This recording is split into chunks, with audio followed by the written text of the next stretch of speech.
Hi and welcome to this emotion coaching presentation. I'm Hayley Armstrong, educational psychologist. Hello, I'm Laura Doherty, a first-year trained educational psychologist. So we're currently working with your child's school to promote and support academic resilience. So academic resilience is the ability to achieve better than you might expect. And resilience is the ability to bounce back in the face of challenges. So part of this work with your child's school will involve training them on emotion coaching. And we know that it's more effective if home and school are doing similar things and being consistent across settings. So we are going to cover today what emotion coaching is, why emotion coaching is important, and some of the theory around emotion coaching. So we split the sessions into two. So each session is around 30 minutes each, and there's some activities involved as well. So emotion coaching is found to be extremely effective in helping parents to develop stronger relationships with their children and also helping children to be able to recognise and to manage their emotions. So we're going to start with a warm-up activity, and this is a clip from Kevin and Perry, so it's when Kevin becomes a teenager. There are some very mild swear words in this, so please feel free to skip this if that's likely to be offensive. But I just want you to have a watch of this video and just have a think about what might be going on beneath the surface, particularly in terms of how Kevin and his parents are both feeling. So have a think about the emotions that's going on underneath the behaviours.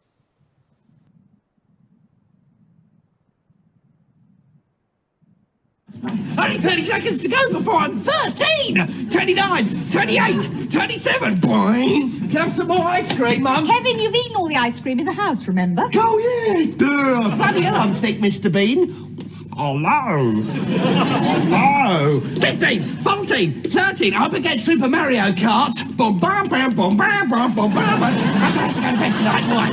Yes, in 5 minutes. Remember, you've still got school tomorrow. Oh, yeah. Duh, Brian. Yeah, I'm 13! Happy birthday, Kevin. Happy birthday to me! Happy birthday to me! Happy birthday, Dick! Goo! Goo! Kevin, Are you all right? darling, he's losing the power of rational thought. And the use of his arms. He's become a teenager. Kevin! What? It's your birthday, Kevin. I know! Happy birthday, Kevin. Okay, stop going on about it, will you? Why isn't there bloody ice cream? Oh, come on, Kevin. You've eaten 5 tubs on your own this evening, remember?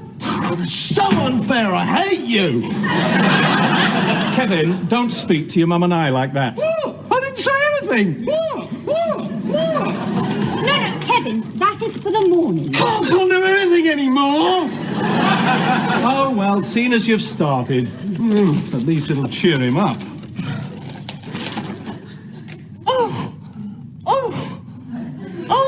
Well, you said you wanted Super Mario Kart. I hate Super Mario, it's sad!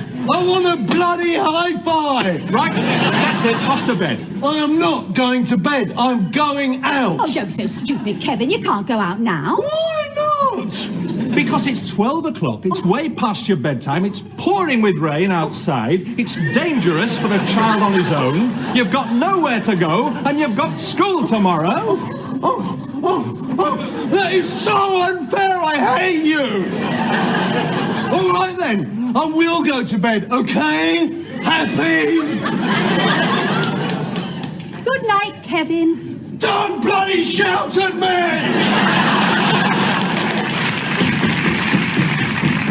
Don't worry, darling. It's only a phase. It only lasts for 4 or 5 years.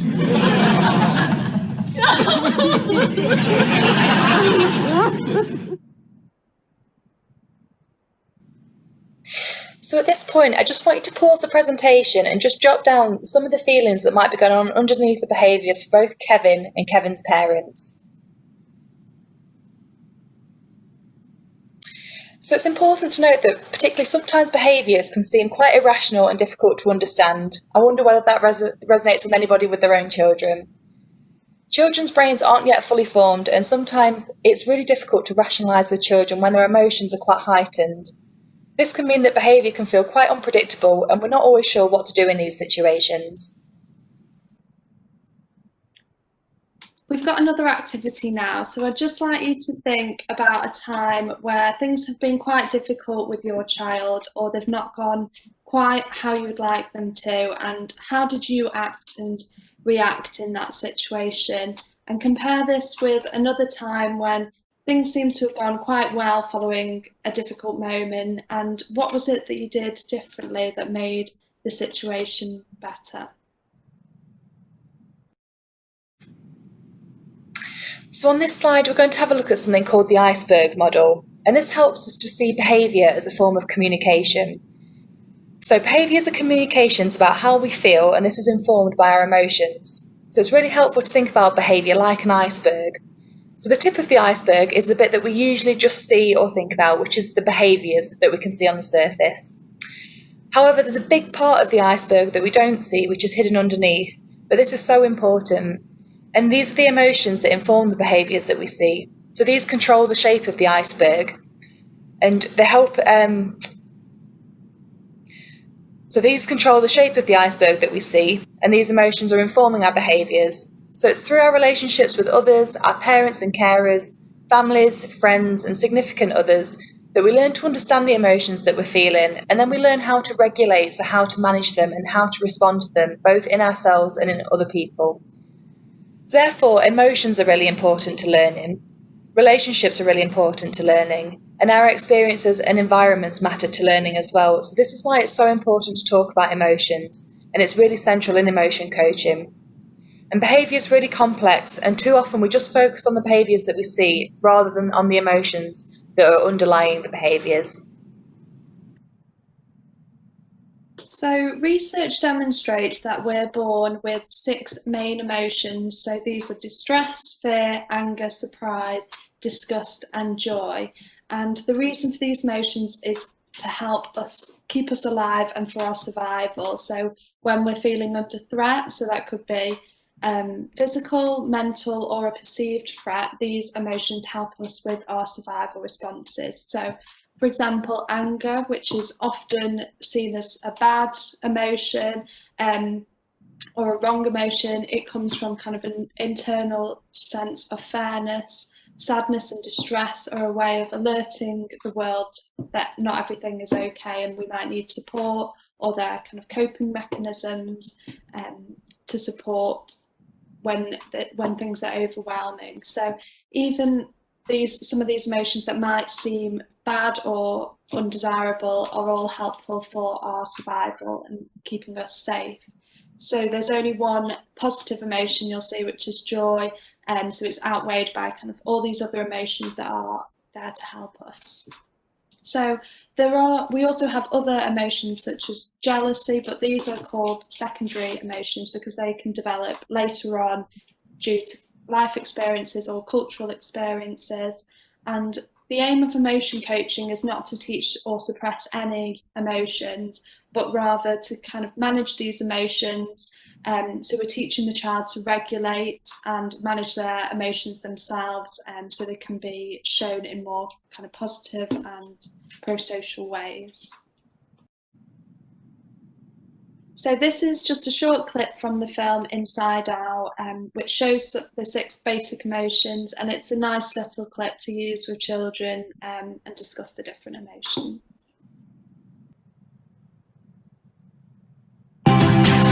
I'm joy. This is sadness. That's anger. This is disgust. And that's fear. We're Riley's emotions.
Ugh.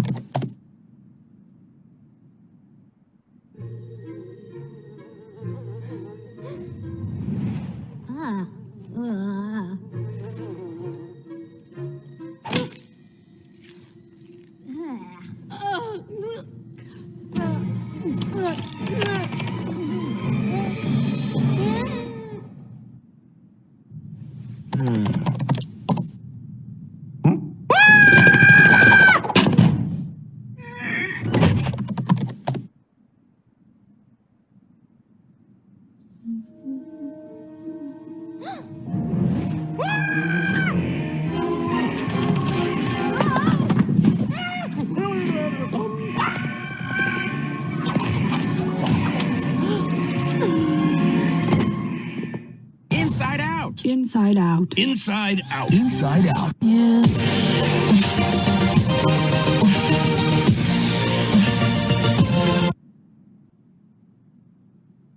Yes, as you can see, there was just one that they missed out there, which was surprise.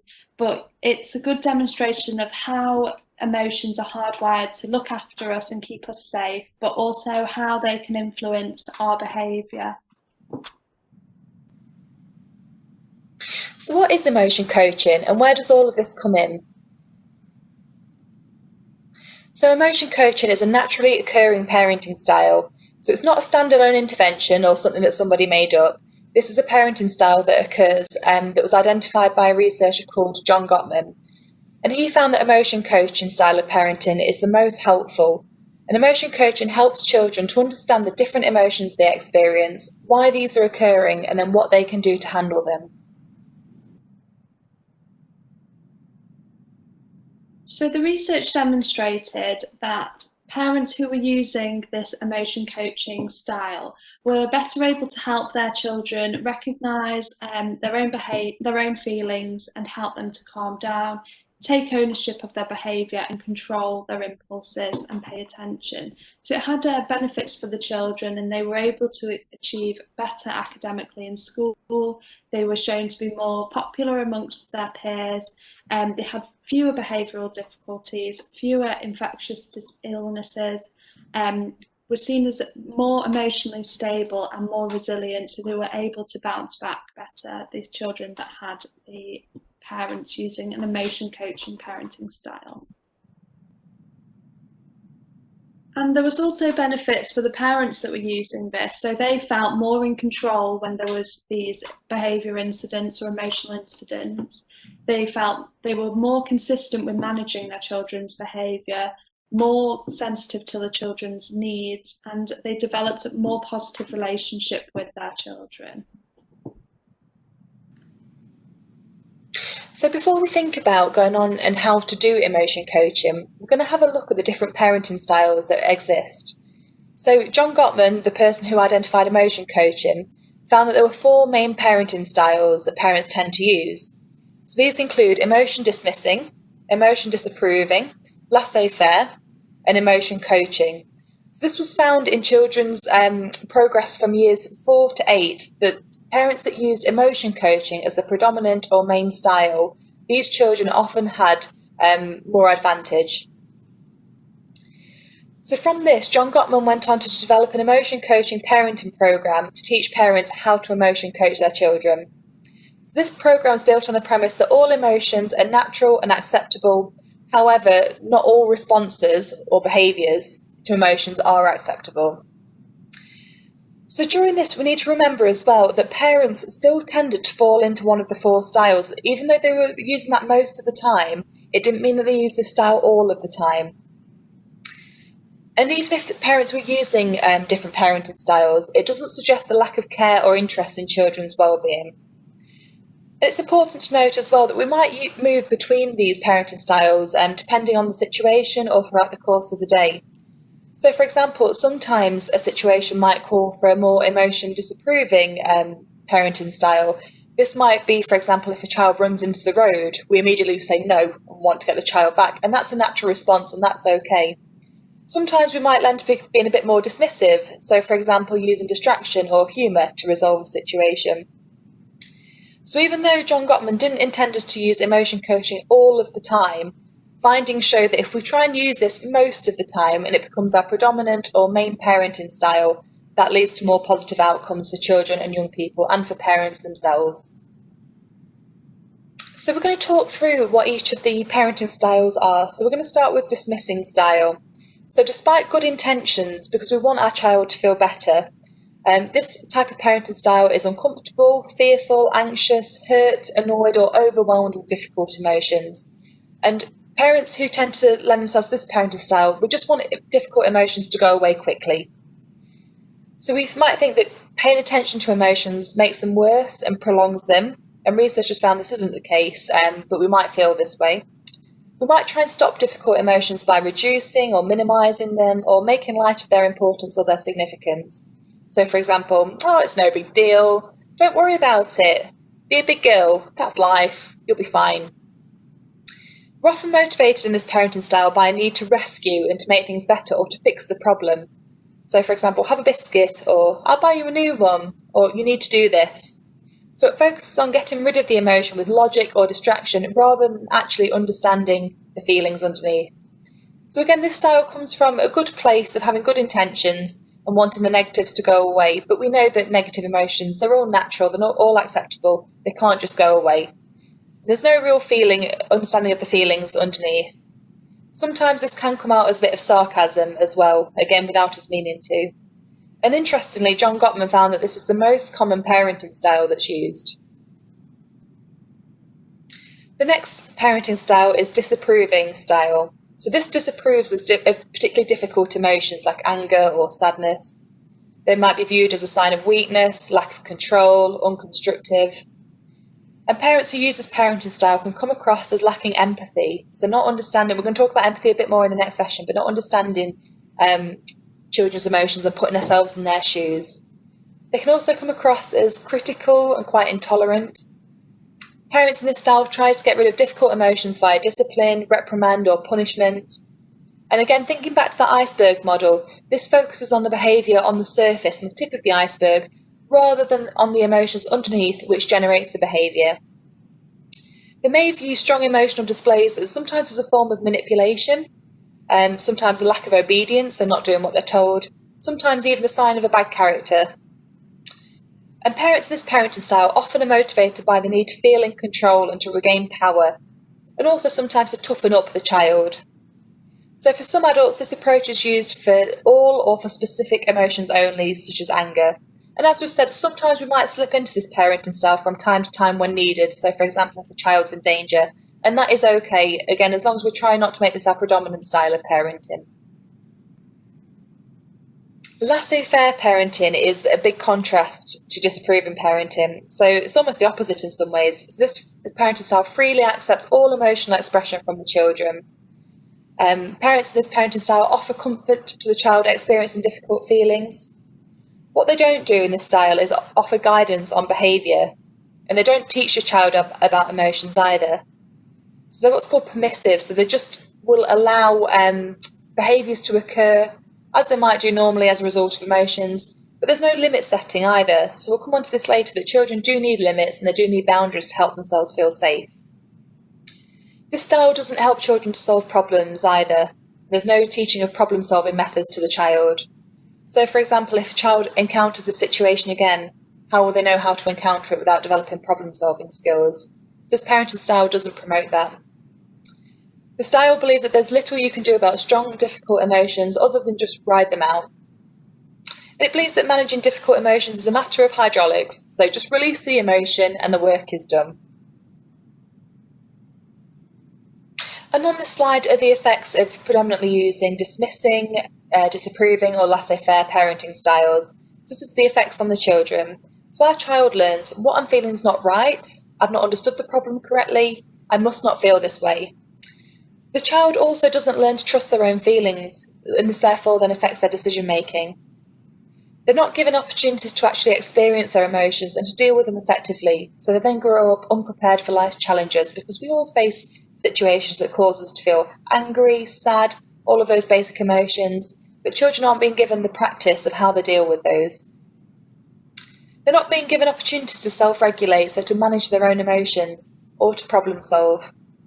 And this can lead to suppression of natural emotions, so children pushing down what they're feeling, not being able to self-regulate to manage their emotions, or relying on distracting themselves to get rid of their emotions rather than tackling it head on. And this therefore can generate more negative feelings in our children. This can lead to feelings such as resentment, guilt, shame, and more anger. So children learn how to respond to emotions from the adults in their lives because we're their role models. They also learn how to respond to emotions from their environments and from their experiences and through trial and error, repetition, and as we said, copying others. So the messages that dismissing, disapproving, and laissez-faire parenting styles give do not help children to understand and effectively manage their emotions or those of others. And the fourth parenting style is emotion coaching, which we're going to come on to talk about soon. So how do we actually do emotion coaching? So emotion coaching, it doesn't have to take a long time, and there are only 4 steps involved in this. So at this point, I'm going to stop the presentation here because we are going to cover how to do emotion coaching in the next session. And thank you very much for listening.